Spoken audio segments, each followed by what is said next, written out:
네, 안녕하세요. 자, 이어서 3강 같이 또 보도록 할게요. 자, 3강에서는 이제 서비스 경제와 그리고 서비스 패러독스, 그리고 서비스 비즈니스 모델에 대해서 한번 보도록 하겠습니다. 자, 먼저 이제 서비스 경제에 대해서 한번 살펴볼게요. 자, 서비스 경제가 뭐냐? 그 의의에 대해서 한번 보면, 자, 서비스 경제란 서비스 부문에 의해 경제 활동이 지배되는 경제로, 자, 전체 노동력의 몇 프로라고요? 네, 50%예요. 꼭 기억해 두세요. 이 숫자 꼭 시험에 나옵니다. 전체 노동력의 50%라는 건 뭐죠? 절반이라는 거잖아요. 아니, 절반. 제가 절반이라고 쓴 이유가 있습니다. 자, 50% 이상이 어디에? 서비스 부분에 종사한다면 서비스 경제에 진입했다고 볼 수 있다. 그래서 우리나라도 어때요? 이미 서비스 경제에 진입했죠. 다음 후쿠스는 GNP의 절반 이상이, 그렇죠? 꼭 기억해 두세요. 이 부분도 시험에 자주 건드려요. 특히 이 2번 있잖아요. 이게 연결형, OX형에서 자주 또 건드려지는 지문이에요. 다음 후쿠스는 GNP의 절반 이상, 절반이 뭐예요? 50%라는 거잖아요. 제가 이렇게 꼭 쓰는 이유가 있어요. 이유가 있습니다. 뭐 시험에 뭐 후쿠스는 GNP의 뭐 65% 이상이, 또는 노동력의 뭐 65%, 60% 이상이 이렇게 시험에 출제가 된다라는 거죠. 그렇기 때문에 제가 GNP의 절반, 노동력의 50%, 이렇게 말씀을 드린 거예요. 또는 뭐 GNP의 50% 이상이 이렇게도 출제가 된다라는 거죠. 그래서 GNP의 절반 이상이 서비스 부분에서 생산되는 경제를 우리가 서비스 경제라고 정의하였다. 그래서 이러한 서비스 경제의 변동성은 어때요? 매우 급진적이죠? 매우 급진적이다. 새로운 서비스가 탄생되어 파급되는 것은 정말 매우 빠르다. 자, 이러한 급진적 변혁을 우리가 뭐라고 한다고요? 서비스 혁명이라고 한다. 네, 서비스 혁명은 연결형, OX형으로 이 제가 보라색으로 체크해둔 이 지문이 시험에서 자주 또 출제가 되었습니다. 그러니까 지금은 어때요? 지금의 시대는 우리가 과거의 100년의 그 변화의 흐름보다 지금의 변화의 흐름이 어때요? 훨씬 더 몇 배가 더 빠르게 변화되어 간다고 하죠. 다음 4번에 보시면 국가의 경제가 발전할수록 어때요? 당연히 서비스 경제는 더 가속화될 수밖에 없죠. 자, 이러한 현상은 이제 현재뿐만 아니라 어때요? 미래에도 지속될 거라고 보는 거죠. 자, 그래서 서비스 경제의 고도화 현상은 더욱더 이제 심화되어 갈 것이다. 그래서 OECD 선진국가예요. 꼭 기억해 두세요. OECD 선진국가에서는 서비스 부분이 국내 총 생산에서 차지하는 비중이 80%를 넘어가고 있다. 어디가요? 선진국이라는 거예요. 선진국. 그러니까 뭐 시험에 가끔 모든 국가에서 뭐 서비스업의 비중이 크다. 이렇게 시험에 제가 출제된 걸 본 적이 있는데 그게 아니라 어떤 그 국가마다 다르죠. 주로 선진국이 서비스 비중이 큰 거고, 뭐 개도국이라던가 또는 후진국이라던가 뭐 그런 국가에서는 뭐 농업이 비중이 더 클 수도 있고, 뭐 광업의 비중이 더 클 수도 있기 때문에 어디에 선진국에서 이 서비스 산업에 대한 비중이 크다라는 거 이해해 두시면 좋을 것 같아요. 자, 그러면 이렇게 서비스 경제가 성장한 이유가 뭐냐라는 걸 보게 되면, 특히 여기서 여러분들은요, 시험에 자주 좀 언급되었던 부분이 이거예요. 그 기술의 진보 있잖아요. IT 기술 발달, 그리고 여성의 사회 진출, 이 부분이 좀 자주 좀 언급이 되었기 때문에 좀 더 보시고요. 자, 하나하나 보면, 자, 서비스 경제 성장 이후로는 먼저 소비자의 욕구가 어때요? 점점 다양해지고 까다로워지죠. 그래서 어때요? 기업들에게 더 나은 가치를 제공해 주기를 원하고 있죠. 다음에 이제 어때요? IT 기술의 발달로 인해서 이러한 그 추가적인 가치를 또 창출하고 있고요. 어떻게 보면 이 IT 기반으로 하는 뭐 신서비스, 새로운 개념의 서비스가 등장하고 있다. 그러니까 지금의 대부분의 그런 신서비스는요, 뭐를 기반으로 하는 거죠? IT를 기반으로 합니다. 여러분들이 주변에 또는 이렇게 보면 대부분이 어때요? 플랫폼, 요새는 이게 플랫폼, 뭐 소셜 마켓, 이러한 그 신산업들이 또 많이 등장을 하죠. 그래서 IT를 기반으로 하는 이런 신산업들이 등장하고 있는데 이게 상당히 매우 중요해요. 이러한 신산업들이 등장하면서 이로 인한 효과로 뭐가 나타나요? 바로 고용 창출. 고용 창출에 대한 효과가 크다라는 거죠. 그래서 우리 정부에서도 이런 서비스 산업들을 좀 발전시키기 위해서 좀 엄청난 투자를 합니다. 왜? 여기서 대부분이 고용이 창출되기 때문이다 라고 이렇게 보시면 될 것 같아요. 다음 이제 국제화. 이제는 뭐 우리나라의 싸움이 아니라 어때요? 글로벌 싸움인 거죠. 글로벌 싸움이다 라고 보시면 되고요. 다음에 이제 규제 완화와 전문 서비스 경쟁, 전문 서비스 경쟁이 또 심화되고 있고, 그리고 이제 특히 아까 제가 얘기했던 여성의 사회 참여가 점차적으로 이제 확대되어 가고 있다라고 보실 수 있죠. 그러니까 제가 지난 시간에 얘기했지만 이제 우리나라의 경제 성장을 주도했던 거는 뭐였어요? 제조업 중심의 경제 성장이었죠. 그러다 보니까 제조업이라는 건 어때요? 뭐가 있어야 돼? 힘이 있어야 됩니다. 힘이 있어야 되기 때문에 주로 취업 시장의 중심은 남성들이었죠. 근데 이제 서비스 경제 시대에 오면서 뭐가 중심이 되었죠? IT. IT 기술이 중심이 되었기 때문에 이제 여성들도 어때요? 충분히 할 수 있는 일이라는 거죠. 그렇기 때문에 지금의 취업 시장에서는 여성에 대한 선호도가 상당히 또 높아졌어요. 그러다 보니까 여성들이 이렇게 그 취업 사회에 진출하면서 여성들의 그 뭐랄까 전유물이었던 이러한 가사 노동이 이런 가사 노동을 또 대체하는 그런 업체, 서비스 업체들이 또 많이 생겨났죠. 생겨났습니다. 뭐 청소 대행 업체 대표적으로. 그리고 또 제 친구 같은 경우는 이제 맞벌이다 보니까 아침을 못 먹잖아요. 서로가. 그러니까 아침마다 새벽 한 5시 정도에 그 아침 식사가 이렇게 배달이 된대요. 이러한 그 식사 배달 서비스 같은 것들. 이런 부분들, 또 육아 서비스 같은 것들, 그러니까 다양한 그 뭐라 그럴까 서비스들이 이제 창출이 된 거죠. 여성들이 사회 진출함과 함께.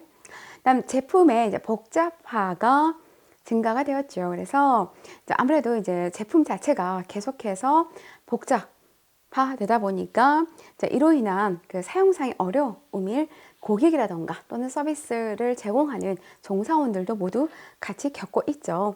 다음 7번에 보시면 제조업 내에 뭐가 증가가 되었다고요? 제조업 내에 서비스 부분이 증가됐다. 가끔 이게 말 바꾸기로 나옵니다.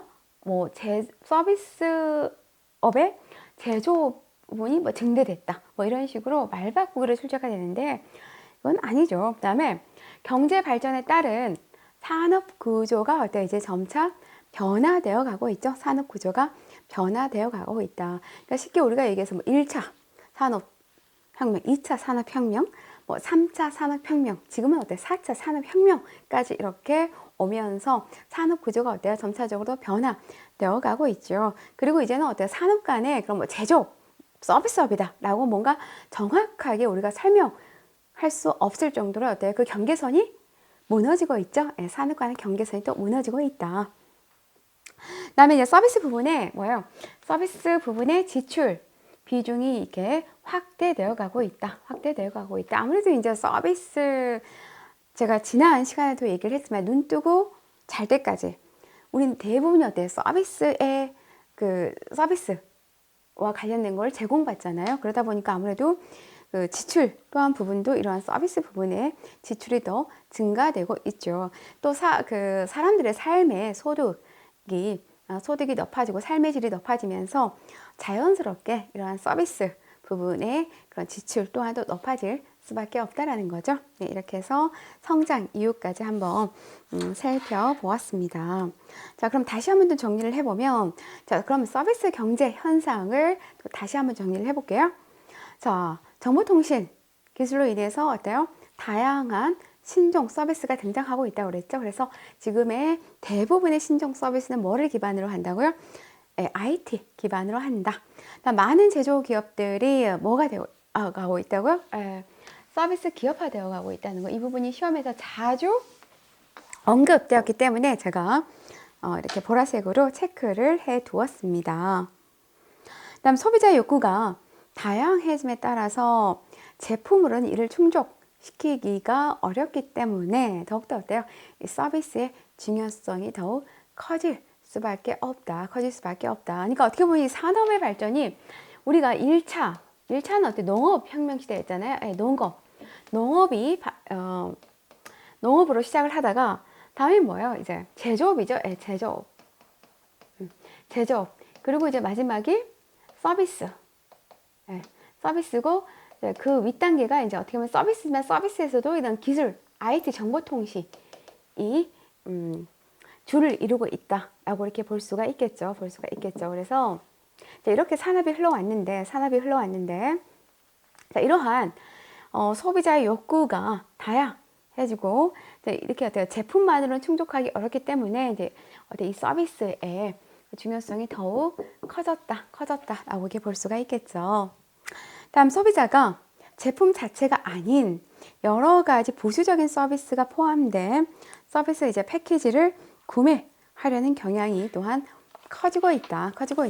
뭐 쉽게 얘기해서 우리가 TV를 구입하는데 우리가 뭐 TV 가격, 성능 따지면서 TV를 이제는 구입하지 않잖아요. 뭐 예를 들면 내가 TV를 구입을 하는데 그 내가 원하는 날짜에 정확하게 배달 설치해 주는지 또는 그 배달 설치해 주는데 그 배달 기사분이 친절하게 응대해 주는지 또는 내가 TV를 사는데 비싸잖아요. 이게 정말 무이자 할부가 몇 개월까지 되는지 뭐 이런 것들. 그리고 또 뭐라 그럴까? 내가 이제 기존의 TV를 그럼 처리를 해야 되잖아요. 이 기존의 TV를 수거를 또 잘 해가는지. 그러니까 이런 것들이 어때요? 부가적인 서비스라는 거죠. 그러니까 이런 부가적인 서비스가 포함된 어때요? 제품, 패키지를 구매하는 경향이 커지고 있다라고 이렇게 보시면 될 것 같습니다. 자, 그러면 이제 서비스 경제 현상에 대한 설명을 올바른 것은 자, 문제 한번 풀면서 다시 한번 우리가 마지막으로 정리 한번 해볼게요. 자, 1번 제조기업의 부가 서비스가 감소되고 있다? 네, 제조업의 부가 서비스가 오히려 어때요? 증가되고 있다라고 했죠. 그러니까 제조업에서 이런 부가 서비스가 오히려 증가가 되고 있죠. 그리고 이제 많은 제조기업들이 어때요? 서비스 기업화되고 있죠. 제조기업의 서비스화되고 있죠. 제조의 서비스화.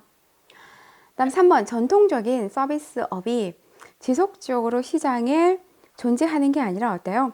전통적인 서비스업은 점차적으로 이렇게 사장되고 있죠. 사라지고 있고 IT 기반의 신서비스들이 이제 등장하고 있죠. 다음 4번 소비자의 욕구의 다양화는 서비스 경제 현상의 원인이 될 수 없다. 아니죠. 아까 소비자의 욕구의 다양화는 서비스 경제 현상의 원인이라고 했죠. 5번 후진국에 비해 일반적으로 선진국에서 서비스 경제 현상이 감소가 아니고 뭐죠? 증가하는 거죠. 증가한다. 자, 이렇게 해서 우리가 서비스 경제 현상에 대해서 한번 짚어보았습니다. 자, 그럼 이제 서비스 패러독스에서 한번 보도록 할게요. 서비스 패러독스. 자, 그럼 서비스 패러독스가 뭐냐? 말 그대로 이거죠. 경제는 점차적으로 이렇게 풍요로워졌는데 오히려 서비스에 대한 만족도는 어때요? 더 떨어지는. 참 아이러니하게도 서비스에 대한 만족도가 떨어져서 불만이 발생하는 현상을 의미를 한다라고 이렇게 보시면 됩니다. 그래서 현대사회는 과거에 비해 풍요롭고 경제적 부를 누리는데도 불구하고 서비스 품질이 낮아지는 이런 아이러니한 현상을 우리가 서비스 패러독스라고 한다. 그래서 이 1번 지문이 뭐 연결형 OX형에서 이렇게 또 출제가 되고요. 뭐 시험에서는 또 이렇게 출제가 돼요.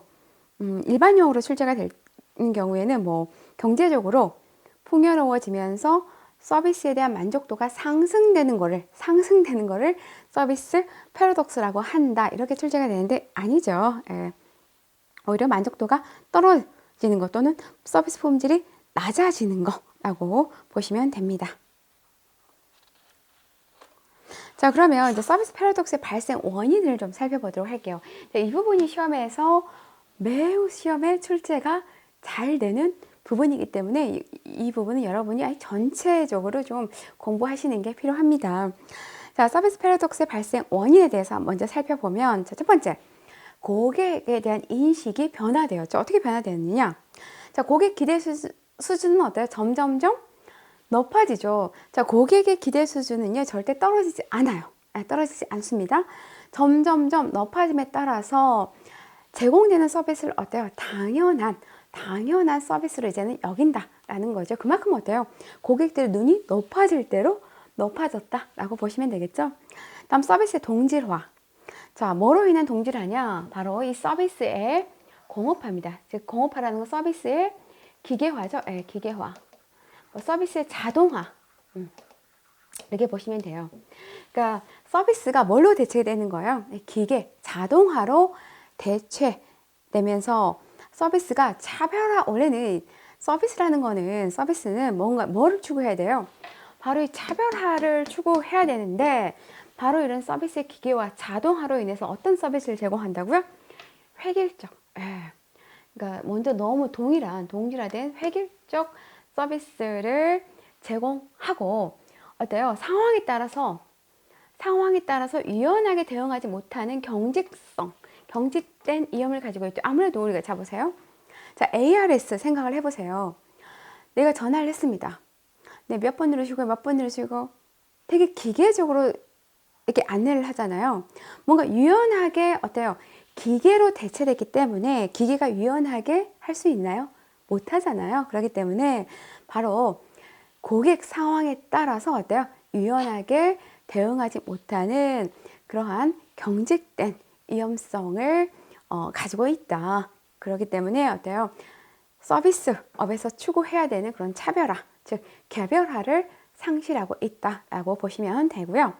그다음에 이제 3번의 경쟁적 서비스 환경으로 인해서 이 패러독스가 발생이 되는데, 모든 경쟁자들이 어때요?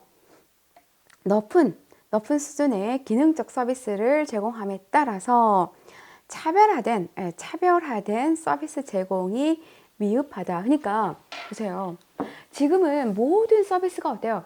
자, 우리가 제조업도 상향 평준화가 되었지만 서비스도 상향 평준화가 됐어요. 그러니까 만약에 서비스 단계가 1단계부터 10단계까지 이렇게 단계가 있다고 하면 지금의 서비스는 거의 막 8, 9, 10단계, 2단계에 머무르 있는 거죠. 그럴 수밖에 없는 게, 우리나라 같은 경우는 어때요? 되게 경쟁이 치열해요. 치열하다 보니까 이 A 매장에서 하는 서비스를 B 매장에서 바로 벤치마킹, 좋게 얘기해서 벤치마킹해서 적용시키고, 또 이 C 매장에서 바로 또 어때요? 그 서비스, 그런 툴 같은 거를 바로 또 벤치마킹해서 적용시키다 보니까 금방 이 LBC 매장들이 바로 어때요? 상향 평준화가 돼버리는 거죠. 왜? 우리나라 같은 경우 경쟁이 워낙 심하다 보니까. 그러다 보니까 내가 A, 예를 들면 레스토랑을 했을 때 A 레스토랑을 가나 B 레스토랑을 가나 C 레스토랑을 가나 어때요? 똑같다라는 거죠. 왜? 이 고점에 92 고점에 이 서비스가 다 머물러 있어요. 그러다 보니까 뭐가 빠진 거예요? 차별화된 서비스 제공이 미흡하다라는 거죠. 그러니까 서비스는 되게 고급스럽고 정말 질적으로 뭔가 나아진 서비스를 제공하고 있는데, 뭐가 빠졌다고요? 그 각각의 그런 레스토랑마다 이 차별화된 서비스를 제공하는 게 좀 미흡해졌다라고 이렇게 보시면 될 것 같습니다. 다음 4번에 보시면 서비스의 기계화 및 기술의 복잡화, 즉 SSTS로 발달로 복잡한 제품 사용에 있어서 당연히 어때요? 그 제품을 구입한 고객은 고객대로, 그 제품을 판매하는 직원대로 어때요? 서로가 불편함을 또 어려움을 겪을 수밖에 없죠. 또한 기술이 워낙 빠르게 진화되다 보니까 그러한 기술의 진보를 따라가지 못함으로써 이런 불만이 또 발생되기도 한다라고 보시면 되는데, 시험에서 이렇게 또 자주 건드려졌죠. 서비스의 기계와 기술의 복잡화가 아니라 단순화. 아니죠? 그러니까 단순화로 이 복잡화가 많이 시험에서 말바꾸기로 출제가 됐어요. 그러니까 서비스의 기계화 및 기술의 복잡화인데 기술의 단순화로 말바꾸기 해서 시험에서 종종 출제가 되었다는 거. 그다음에 이제 일선 직원의 확보의 악순환. 어떻게 보면 저도 이제 저희 회사에서 서비스업에 대한 교육을 진행을 하고 있지만 그 뭐라 그럴까 서비스 업종에 대한 그 직원들의 그런 뭐라 그럴까 이직 현상이 좀 다른 업종에 비해서 매우 좀 심해요. 그 이유 중에 뭐 여러 가지 복합적인 이유가 있지만 우선 어때요? 임금이 낮죠. 임금이 낮고 또 지금의 좀 서비스업들이 대부분 우리나라의 그런 서비스업들이 대부분 단순 노동의 서비스에 좀 집중되어 있어요. 그러니까 이제 우리 친구들이 좀 더 자기 개발 스펙을 쌓아서 다른 곳으로 또 이렇게 옮겨가는 거죠. 옮겨가고 또 이제 사장님 입장에서는 직원이 들어오면 이제 교육을 시키잖아요. 이제 교육을 시키는데 이제 이 친구들이 교육받은 친구들이 얼마 있지 않다가 자기의 좀 스펙을 강화해서 좀 더 연봉을 받고 다른 데로 이렇게 옮겨간다는 거죠. 그러다 보니까 또 계속 새로운 직원을 채용해야 되고 또 사장은 또 이렇게 생각이 되는 거죠. 직원들에게 교육시켜봤자 또 떠날 텐데 뭐하러. 그러니까 교육에 대한 또 투자를 하지 않는다라는 거죠. 이제 이러한 것들이 계속해서 악순환 되는 현상으로 인해서 서비스 품질을 또한 저하시킴으로써 당연히 어때요? 이러한 서비스를 받는 고객들로 하여금 불만이 또 나타날 수밖에 없는 거죠. 발생할 수밖에 없다. 다음에 서비스의 인간성 상실인데, 자, 여기 보시면 이제 서비스 기업들이 서비스의 뭐 효율성을 강조하기 위해서 뭐예요? 인간을 기계의 부품처럼 취급하다 보니까 뭐가 인간성을 무시하는 현상이 발생하게 된다. 근데 제가 항상 이제 계속해서 언급했지만 서비스라는 건 어때요? 서비스가 가지고 있는 그런 비분리성, 동식성의 특성으로 인해서 종업원의 태도라든가 감정 상태가 그대로 어때요? 고객에게 전달됩니다. 그렇기 때문에 항상 어때요? 접점에 있는 직원들은, 서비스 직원들은 항상 그 기업의 상품이다 라고 제가 몇 번 얘기를 했었죠. 그러다 보니까 이러한 서비스 업종의 직원들의 그런 인간성의 상실은 제조업의 경우보다 훨씬 더 큰 문제를 지닐 수밖에 없다라고 이렇게 보시면 될 것 같아요. 그래서 이렇게 해서 서비스 패러다임의 발생 원인에 대해서 한번 살펴보았고요. 자, 그러면 이제 이러한 패러독스를 극복하기 위한 방안에 대해서도 한번 보도록 할게요. 이 극복 방안도 시험에 자주 출제가 돼요. 최근에 이 극복 방안이 참 많이 출제가 되더라고요. 그래서 한번 보도록 할게요. 자, 이러한 서비스 패러독스를 극복하기 위해서는 그럼 어떻게 해야 되느냐? 자, 먼저 1번.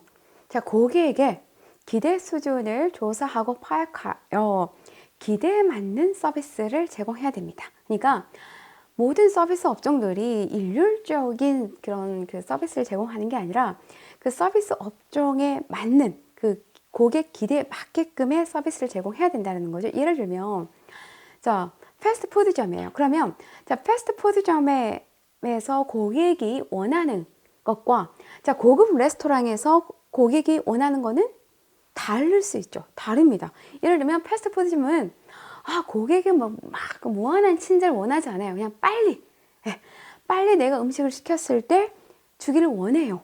그게 이제 고객의 기대란 말인 거죠. 그렇기 때문에 최대한 이 패스트푸드점에서는 어때요?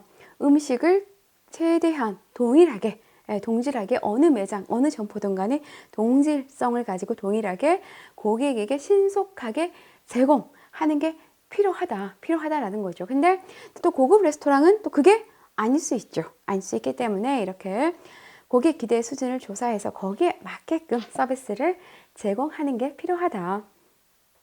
자, 2번.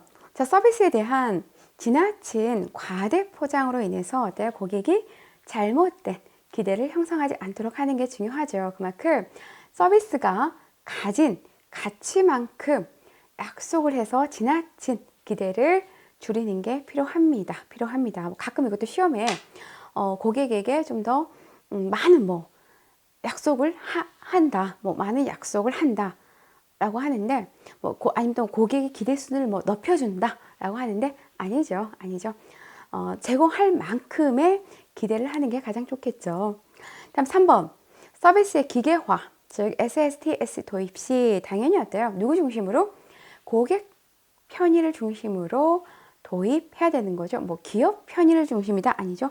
고객 편의를 중심으로 도입을 해야 된다. 왜냐하면 이게 참 기계화, 자동화를 도입하다 보면 이게요, 고객 편의 중심이 아니면요, 또 다른 어때요? 컴플레인의 진원지가 될 수가 있기 때문입니다. 다음 4번. 자, 고객에게 자동화, 기계화에 대한 어때요? 자세한 안내와 교육을 함께 적절하게 또 시행을 해야 어때요? 고객 불만이 감소시키는 역할이 될 수가 있겠죠. 다음에 서비스 제공의 기능적인 면뿐만 아니라 사회적 동물로서 인간의 사회적 기능에 대한 고려도 포함되어야 된다라고 보시면 돼요. 자, 이 의미는 뭐냐면요, 이제 서비스가 자동화, 기계화로 점점 이렇게 대체되어 가고 있는데, 결국 사람은 어떤 동물이라고요? 사회적 동물이에요. 즉, 사람과의 관계 속에서 살아가는 동물이라는 거죠. 근데 내가 전화를 했습니다. 모 회사에. 근데 기계가 받고 기계가 계속 응대를 해요. 그러면 사람과 기계의 관계가 돼버리는 거죠. 네. 그렇기 때문에 이러한 부분, 즉 사람은 사람과의 그 관계성에서 존재하고 살아가기 때문에 이러한 사회적 기능에 대한 고려도 필요하다. 너무 기계와 자동화로 뭔가 대체되는 게 아니라 이러한 그런 그 인간의 기본적으로 가지고 있는 그 사회적 기능에 대해서도 좀 고려해서 극복 방안을 좀 설계해야 된다라고 보시면 되고요. 다음 서비스의 인간성을 회복할 수 있는 고객과 직원 간의 배려와 존중이 또한 필요하다라고 이렇게 보시면 될 것 같습니다. 자, 이렇게 해서 이제 극복 방안에 대해서 살펴보았고요. 자, 그러면 문제풀이 한번 하고 다시 짚고, 콕콕 다시 한번 짚고 넘어갈게요. 자, 다음 중 서비스 패러독스의 극복 방안에 대한 내용으로 거리가 먼 것을, 1번, 고객의 기대 수준을 파악하고 관리할 필요가 있다 했죠. 자, 2번, 고객에게 자동화와 기계화에 대한 적절한 학습을 제공해야 된다는 거죠. 왜냐하면 이러한 자동화 기계화가, 그러니까 SST가 또 다른 불만의 근원지가 될 수 있기 때문에 교육을 통해서 미리 예방하는 게 필요합니다. 그리고 이제 이러한 SST를 도입할 때는 누구 측면? 고객 편의 측면을 고려해야 된다고 그랬죠. 다음 서비스에 대한 지나친 과대 포장을 고객으로 하여금 당연히 잘못된 기대를 형성하기 때문에 제공 가능한 범위 내에서 서비스를 또한 약속해야 됩니다. 다음 인간은 이성적 동물로서 서비스 제공 과정의 감성적인 면만을 고려할 것이 아니라 합리적 기능에 대한 고려도 해야 된다. 자, 인간은 어떤 동물이라고 그랬죠? 사회적 동물이라고 그랬죠?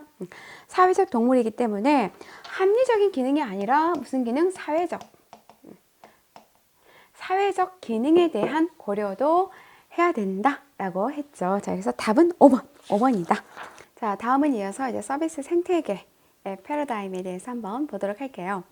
자, 패러다임이 이제 어떻게 변화되어 왔는지를 한번 살펴보면, 이게 최근에 이제 시험에 좀 자주 이렇게 좀 출제가 되더라고요. 그래서 좀 같이 보도록 할게요. 자, 먼저 가치 패러다임을 서비스 중심 관점, 즉 과거의 전통적 관점에서 서비스 중심적 관점으로 이게 어떻게 변화되어 왔는지를 살펴보면, 자, 가치 패러다임은 뭐에서? 프로덕트, 제품에서 뭘요? 서비스로 이렇게 변하게 되어 왔다. 그다음 이제 고객 패러다임, 즉 커스터머 패러다임은 뭐에서 뭘로? 푸시에서 풀로 변화되어 왔다. 그러니까 예전에는 우리가 푸시 마케팅이 주를 이루었다면 지금은 어때요? 풀 마케팅이 중심이 되었죠. 그러니까 이 푸시 마케팅은 우리 책에 나와 있지만 product out, PO 방식이라고 보시면 되고요. 풀 마케팅을 이제 PI라고 보시면 됩니다. 즉, 푸시 마케팅은 기업에서 만든 제품을 고객에게 판매하는 방식이었다면, 풀 마케팅 관점은 고객의 욕구를 수용해서 제품을 만들어서 다시 어때요? 고객에게 파는 방식이다 라고 이렇게 보시면 됩니다. 다음 이제 기술 패러다임, 즉 테크놀로지 패러다임을 뭐에서 프로세스에서 이제 플랫폼으로 넘어왔죠. 그다음에 역량 패러다임, 컴피턴스 패러다임을 스트레티지 전략에서 뭐로 capability 역량으로 이렇게 또 넘어왔다. 그다음에 이제 수익 패러다임, 자 레베뉴 패러다임은 뭐에서 스케일 정률에서 즉 규모에서 뭐로 스코프 범위로 이렇게 변화되어 왔다라고 이렇게 보시면 되고요. 그다음에 이제 운영 패러다임, 오퍼레이션 패러다임은 뭐에서 efficiency에서 flexibility 즉 능률에서 능률 효율에서 뭘로 넘어왔다고요? 네, 유연성으로 넘어왔다라고 이렇게 보시면 됩니다. 자, 그러면 이제는 그럼 서비스 경제 환경에서 기업이 생존하기 위해서는 어떤 전략이 그럼 필요할까를 좀 하나 살펴보면, 자, 먼저 제조업에서는요, 뭘로 전환한다고요? 서비스 기업으로 이렇게 전환하고 있다라는 거죠. 그 이유가 바로 이제는 뭐예요? 제조업 중심의 성장이 한계를 인식하고, 시험에서는 이게 서비스업 중심의 성장이 뭐 한계를 인식하고 이렇게 시험에 출제가 되는데, 아니죠. 제조업 중심의 성장이 이제 성장의 한계를 인식하고, 이게 어때요? 이제 서비스업으로 점차적으로 이렇게 전환하고 있는 거죠. 자, 그래서 산업화 시기 경제 발전이 뭐에 중심이었다면, 네, 이것도 제가 보라색으로 체크를 해야 되는 건데 못했네요. 자, 경제 발전이 산업화 시기, 과거 산업화 시대에는 생산과 소유의 중심이었다면, 자, 서비스 비즈니스 환경에서는 뭐의 중심이라고요? 사용과 경험 중심이다. 이게 이제 말 바꾸기로 해가지고 시험에서 자주 이렇게 언급되었던 내용입니다. 그래서 생산과 소유 중심에서 사용과 경험의 중심으로 이렇게 옮겨갔다. 왜? 기업이 생존하기 위해서는 어쩔 수 없는 거죠. 이건 필요입니다. 필수. 다음 서비스업으로 전환한다는 것은 단지 사업 영역을 바꾸는 것을 의미하는 것이 아니라 뭐예요? 기업의 근본적인 조직 구조부터 시스템, 그리고 종업원의 수행 방식, 마인드까지 전체를 바꾸는 매우 광범위한 전환을 의미한다라고 이렇게 보시면 될 것 같아요. 자, 그러면 이제 또 기업의 생존 전략 두 번째는 이제는 어때요? 계속해서 융합 상품들이 출시가 되고 있다. 그러니까 지금의 대부분 신상품들이요, 이런 융합 상품을 또 이렇게 기반으로 해서 많이 또 이렇게 출시가 되고 있는 거죠. 그러니까 기업들이 살아남으려면 어때요? 계속해서 새로운 상품을 출시를 해야 되는데, 그게 대부분이 어때요? 융합 상품 형태로 이루어진다라는 거죠. 자, 여기 보시면 최근 기업들은 고객의 그런 니즈를 만족시키기 위해 제품과 서비스를 결합하는 방식을 이제 추구하고 있는데, 이를 우리가 제품의 서비스화, 즉 product 서비타이제이션, 그리고 서비스의 제품화, 즉 서비스 프로덕티제이션이라고 이렇게 부릅니다. 자, 그러면 이제 크게 우리가 다섯 가지의 그런 범위로 이렇게 융합이 이루어지고 있는데요. 자, 하나하나 이렇게 살펴보면, 이 융합 상품이 이거는요, 시험에 정말 매우 출제가 잘 되기 때문에 여러분이 전체를 좀 숙지하는 게 필요합니다. 정말 시험에 출제가 잘 되죠. 자, 먼저 첫 번째 보면, 먼저 제품과 제품을 융합을 합니다. 그러니까 제품과 제품을 융합을 하는 거죠. 그러니까 대표적인 게 바로 복합기죠. 예전에는 어때요? 프린트만 출시가 되고 복사기만 이렇게 출시가 됐는데 이걸 어때요? 한 대 묶어서 이제 복합기로 이렇게 출시가 되는 거죠. 그리고 이제 스마트폰, 뭐 스마트폰도 시험에 제품과 제품의 이렇게 융합이라고 출제가 되어서 제가 스마트폰을 여기에 제가 수록을 해놓긴 했는데 좀 엄밀히 따지면 스마트폰은 제품과 제품이라기보다는 좀 제품과 서비스의 융합이 좀 더 가깝지 않을까 싶어요. 그러니까 스마트폰이라는 이 제품에 우리가 앱죠. 어플 다운받아서 이용하고 인터넷 이용하고 그리고 이제 이걸 이용하기 위해서는 또 통신 서비스가 필요하고 그렇기 때문에 좀 제품과 서비스의 융합이 좀 더 가깝지 않나라는 생각이 드는데 어쨌든 시험에서는 이 스마트폰도 제품과 제품의 융합으로 나왔기 때문에 여러분들이 이렇게 이해를 하시면 좋을 것 같고요. 그다음 이제 서비스와 서비스의 융합이죠. 대표적인 게 이제 우리가 의료 관광이죠. 의료 서비스와 관광 서비스가 이렇게 융합돼서 나온 의료 관광입니다. 그래서 또는 실버타운이라던가 또는 복합 문화 공간 이런 것들이 여기 해당이 된다. 시험에서는 이게 예시로 이렇게 예시로 이렇게 출제가 되죠. 다음 이제 제품과 서비스 융합이에요. 근데 이제 이것도 제품 중심이냐 또는 서비스 중심이냐로 이렇게 나누어지는데 자, 제품 중심은 이제 아이팟. 이 아이팟이라는 제품에 뭐를 우리 아이튠즈 여러분들 이용하시죠? 아이튠즈 음원 서비스를 다운받아서 또 이용을 합니다. 이게 바로 이제 제품 중심 또는 비행기.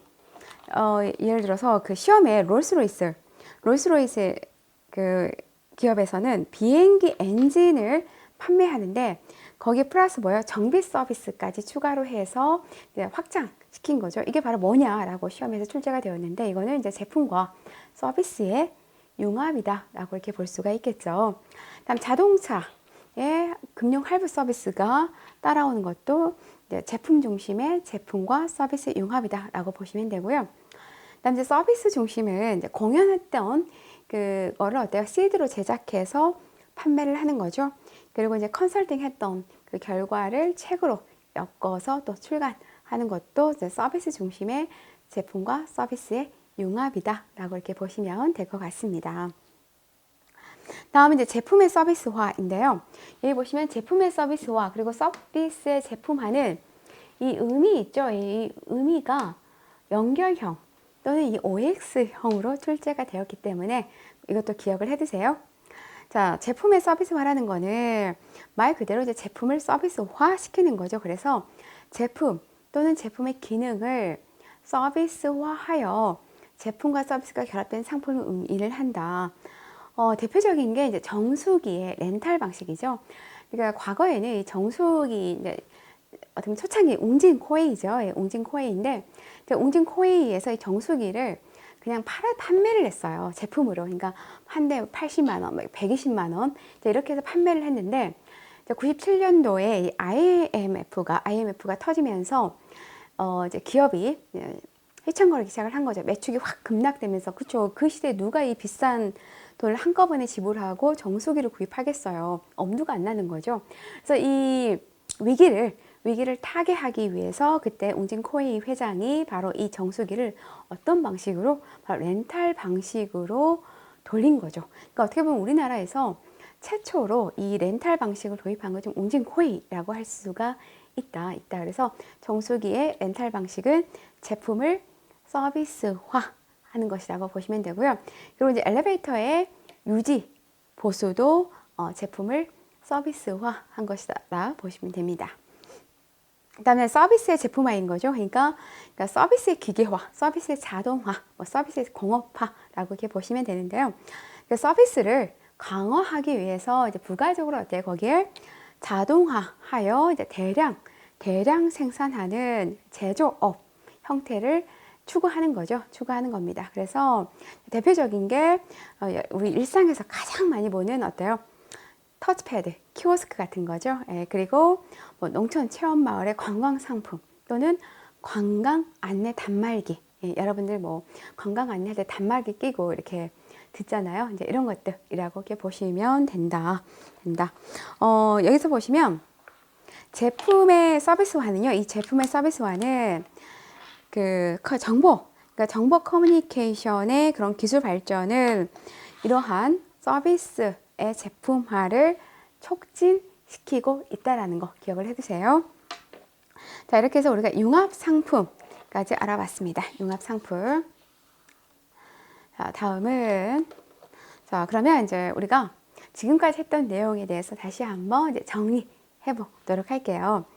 자, 서비스 생태계의 패러다임 전환으로 맞지 않는 것은 자, 이렇게 영어로만 이렇게 출제가 된다라는 거죠. 자, 여기 보시 1번.